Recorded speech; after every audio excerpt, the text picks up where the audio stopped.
Niclas Larsen joins the show today. He's here to talk about his upcoming fight in One Championship against Tawanchai.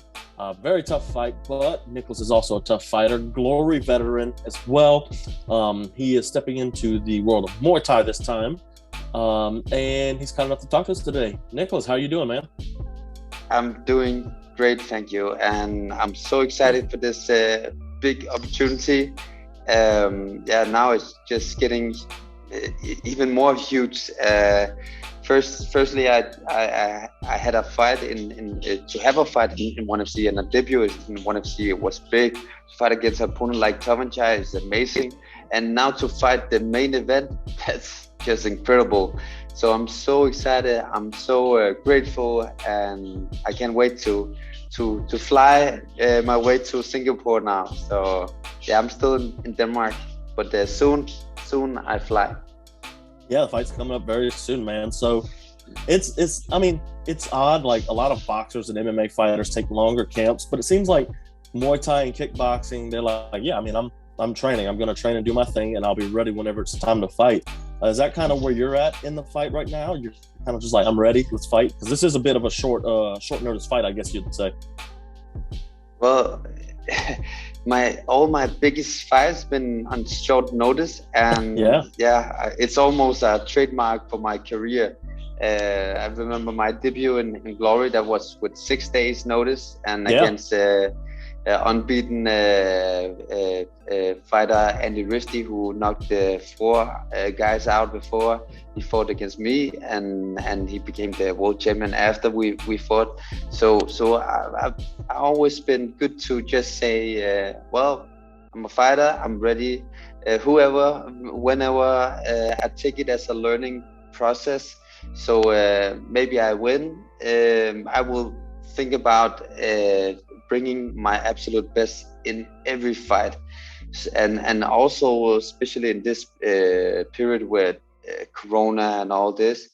I still train. I also had a short notice fight in Belgium against Usain Buganem. So I'm always saying yes to fights. This is just what I love, and I get just excited to get some big opportunities. So yeah, you deserve it. It's like that.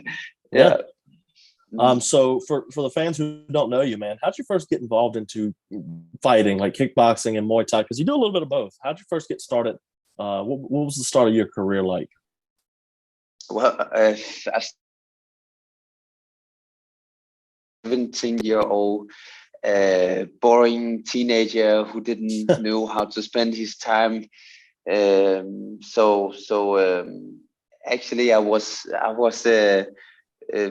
in an age where I needed something to get just to bring my focus where it could help me in some way. Because it wasn't going very well. I was doing some trouble at that time, and then I had a good friend. He tell me maybe he just wanted me to get my ass kicked, or he saw some potential. He bring me to the Muay Thai gym, and at that time, my confidence. Well, I believe it was confidence. I was sport was easy for me, so I felt that I was good to everything, and I was ready to fight everyone because I already thought I was the world champion, and when I came to a Muay Thai gym, it didn't go that well as I thought so, and I got my first really beat down, and it got totally humbled. Yeah, on deep water, and that was such a learning experience, and I got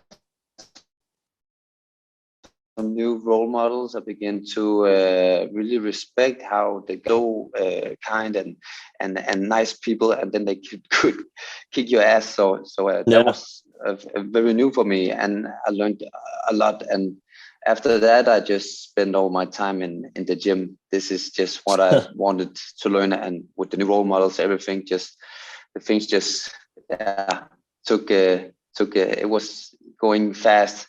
Suddenly I Yeah. began to fight, and yeah, changed my life totally. So do you remember the first time somebody kicked you in the leg? Yeah, also just to even to kick on the heavy bags, I was like, how the hell can people the shins are not for this? I cannot understand it, but they Yeah. just keep on going. And at the first, I had. I had two trainings and I was so sore in my whole body, and the fighters they train every day, so I was so confused about how I thought I was the best at everything, and now I understand it takes Yeah. time and it needs a lot of work. And yeah, I had to be patient in it, and I need to learn a lot. And that it helped me. It helped me also not only as a athlete. It also helped me a lot as a human Yeah. to grow in a martial arts, definitely. So I'm so lucky and appreciate it so much. So yeah, So I was looking back on one of your stories, man, like your foot, you almost lost your foot at one point in time. Do you yeah, want to tell people? Do you want to tell people that story? Because it's a bit crazy of a story, man. You yeah. got an infection, and they were like, Mm, "Man, we might have to take the foot and all that," and that would have been, obviously mm. detrimental to what you do. So, tell me a little bit about that. Well, to make it short, I will try to make it short. That's fine. I had a staph infection.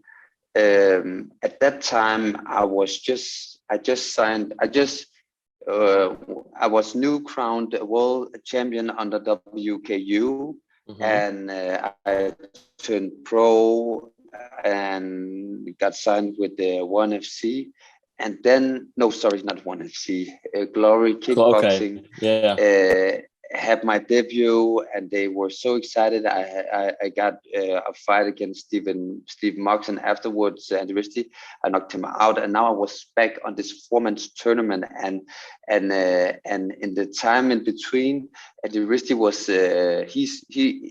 he became the new world champion in Glory Kickboxing. He knocked out George Petrosyan and Yeah. also Van Roosmalen.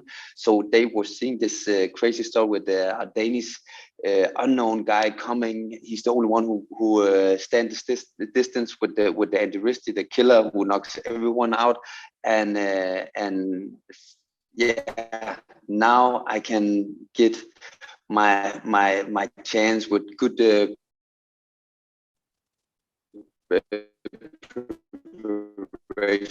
and all this. So I trained like hell. I was 23, 4 years old, and yeah, suddenly my body just shut down. 2 weeks before the formal tournament, my leg just said, "Hell no." Yeah. You need to listen to your body, and the problem is that I didn't. I remember I had the pain for 5 days, and the pain just got worse and worse, and I Yeah. had yeah. Then I couldn't stand up, and why did I get go with it in 5 days? Because I got tested for, or I didn't get the blood test, so they couldn't see the infection numbers, and on the hospital they only checked for any if I have broken my leg or something like that. Right. But on the fifth day I came and I was screaming, I was crazy, Yeah. and they took the blood test, they saw my infection numbers, and they were like, "Fuck, Yeah. you need to get an operation right away." And we, if this is this these numbers are not normal, we don't know if we have to take your leg or do a big operation. We Yeah. just need you to confirm that we can do our job. And I was just in a pain hell, so I just do whatever you need. I just Right. need you to take the pain or something like that. And yeah, I did not wake up after the operation, and I could see that. Luckily for me, they didn't take my leg. They just was in the foot and yeah. The story from the fight, I didn't get the chance to fight against Andristi, and I had to be Yeah. on the hospital for Oof. some weeks, and after that I had to learn how to walk because my signal from the brain to the foot was just lost, and that took me almost 2 years. 2 years Wow. later, I fought on the biggest stage again at that time, and had a great comeback that was just amazing. But the thing is, in the learning experience, to get out of a sport that you compete and you identify with, because I just saw myself at Niclas, the Thai boxer who fights on elite level. Yeah. That was a very humbling experience for me. It was also something that helped me a lot to grow as a human. Um, I it only took me longer time to learn how to walk because my patient wasn't there. I was still thinking about fighting, Yeah. and then it was just setting me back. And what I had to learn was to be in the present moment. And Yeah. at this time, I was just hunting titles, and the next, and the next, and the next, and at this moment I had two kids, a lovely wife that been supporting me all the way, and Yeah. I was just a person that nobody could I was not a good company, let me say it like this, because I was only thinking Yeah. about, I was feeling sorry for myself, and yes, I was Yeah. in some kind of depression and just sitting still in my own world. And then I had my environment that actually gave me so much love, and just love me for, not for the Thai boxer, but for the man that I am. And Right. my young, at that time they were 4 and 1. um, they just needed their father. Yeah. And it was some months after, when I was in this recovery, I was asking myself, is this the person I want to be as a role model, as a father, as a husband, all this.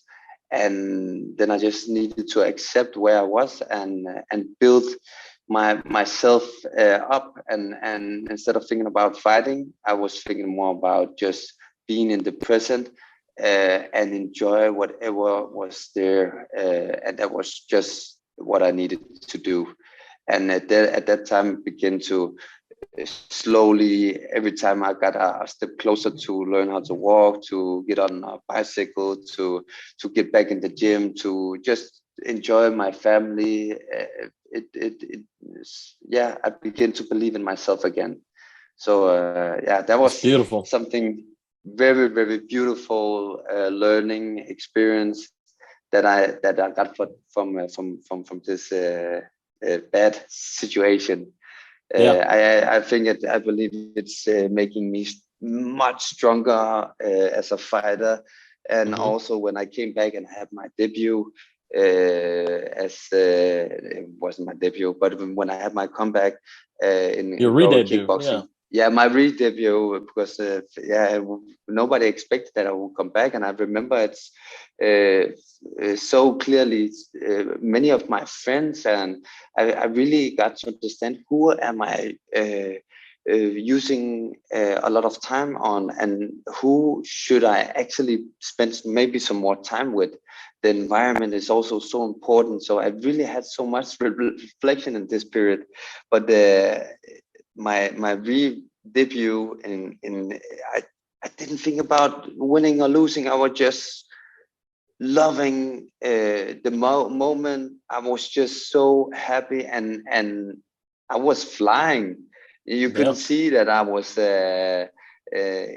have been out for 2 years, and I just enjoyed being back. I fought against a guy from Poland. He was new crowned world champion, and I beat him up. And at the same time, even though I knew I beat him up, after the third round, I was wishing for a fourth round, because I just enjoyed to be back. I really just I was so grateful, and yeah, I feel so damn good. So it's yeah, beautiful. That's a great thank you, story. man. It's a great story. So last question before I let you go, man. I don't want to keep it Mm. too long. Why should everybody tune in to watch you and Tawanchai fight on the upcoming one card? Definitely, because I believe that I can definitely bring something to Tawanchai that he hasn't met before. I'm really, really coming with passion, and I enjoy to fight. I come at the moment with the Tawanchai, this amazing fighter. I'm so lucky to have a fighter, an opponent who can bring something good to this night, because I believe that the most skilled guys is also the guys that are bringing the best out of me.